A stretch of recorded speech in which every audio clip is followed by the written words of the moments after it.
No Brasil, o desafio tal, quem está perguntando aqui?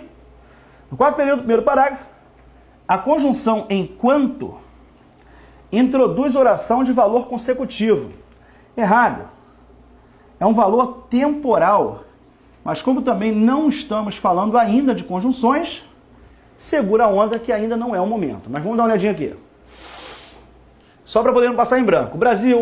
No Brasil, o desafio envolve muitas variáveis, desde o número crescente da frota de veículos e a precariedade dos transportes públicos, até o comportamento dos motoristas ao volante.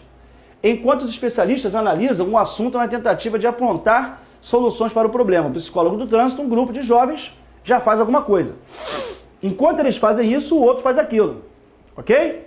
Eles fazem isto enquanto os outros estão fazendo aquilo. A gente pode analisar aquilo de duas maneiras.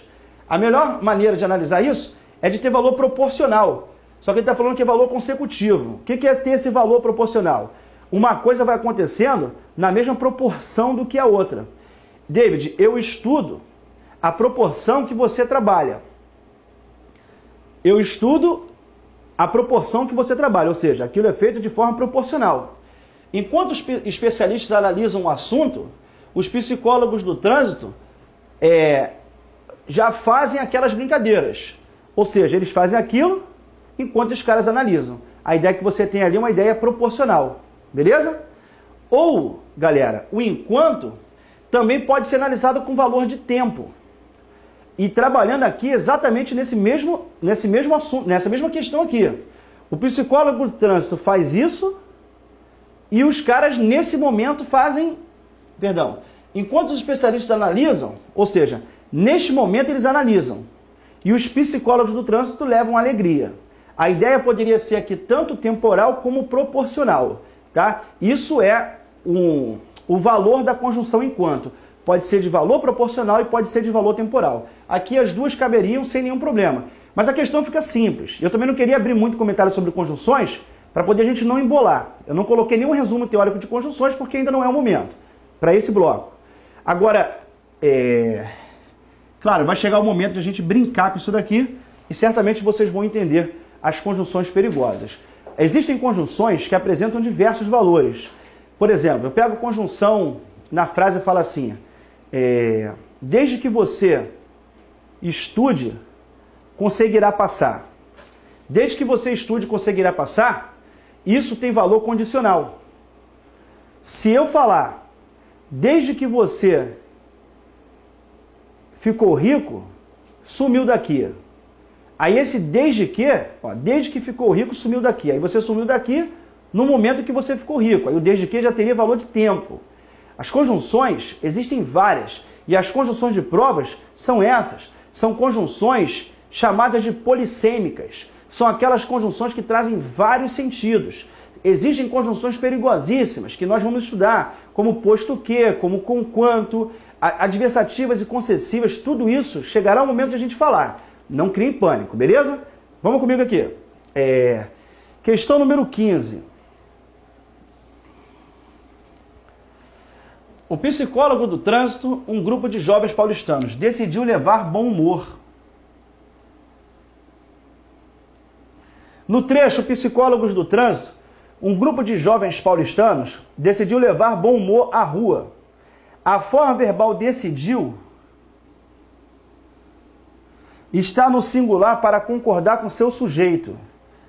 Aí, galera, é uma questão perigosíssima de concordância, porque a forma verbal decidiu está no singular para concordar com seu sujeito. Ponto. Certo. Está concordando com seu sujeito. É por isso que ela está no singular. Se o sujeito fosse plural, a forma verbal apareceria no plural. Só que essa questão ficou errada.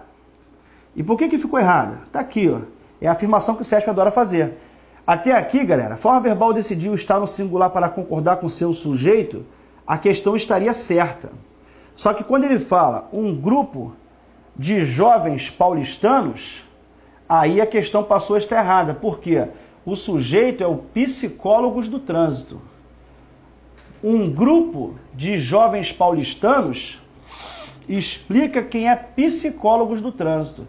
Esse camarada que está aqui é um aposto explicativo. Tranquilo, meus amigos? É um aposto explicativo. E aí, por esse motivo, a questão está errada. Ele afirmou que o verbo está no singular para concordar com o sujeito, que de fato está. Só que o sujeito aqui é representado por quem? Psicólogos do trânsito. E ele afirmou que o sujeito é um grupo de jovens paulistanos. Não. Um grupo de jovens paulistanos explica quem é o psicólogo do trânsito. Ou seja, aquilo é um aposto explicativo. Tudo bem? Beleza? Bom, então por esse motivo, a questão está errada. É o seguinte, agora é chegada a hora da tão temida redação oficial, um assunto muito, muito importante. E como eu falei para vocês, é difícil, né? Um pouco difícil, muito detalhe. Eu espero que a gente consiga fechar. Hoje a gente fecha isso daí, certamente. O estudo de redação oficial, ele é um estudo muito amplo. É claro que a gente vai ver aqui as coisas principais. Não dá pra gente ver tudo, mas é um assunto que tem que estar na cabeça do aluno. E essa matéria eu acredito que vai ser o diferencial para os concursos do CESP. Como tem acontecido em todos esses concursos que nós estamos fazendo agora, o CESP tem cobrado muito, mas assim, em peso, questões de redação oficial. Assim, pega uma prova de 25 questões, os caras colocam 8, 10 questões de redação oficial. Difícil? É difícil, mas é importante para poder a gente fazer a diferença entre o aprovado e o classificado. Quero que você fique no grupo de classificado. E por isso eu insisto a vocês, deem muito valor a essa matéria. Muitos alunos não estudam redação oficial de forma errada. Não estudam isso fazendo a coisa errada. Porque acham que a redação oficial é uma matéria que você consegue aprender da noite para o dia. E o que é uma grande mentira. Uma grande mentira. Galera, o que é estudar redação oficial? Redação oficial, ela é a forma como, em geral, o poder público vai se comunicar. Você tem várias coisas para estudar em redação oficial. E para a gente poder fazer as questões que vão aparecer já, eu vi que essa prova ela colocou muito falando sobre o padrão ofício. A gente tem o quê? Antes de estudar padrão ofício, a gente vai ver isso em outras oportunidades, você tem certeza disso. Mas saber sobre as características da redação oficial, saber trabalhar o emprego de documentos, a impessoalidade, a clareza, a concisão, o que é isso? Trabalhar emprego de vocativo, excelentíssimo senhor, quando é que se usa aqui?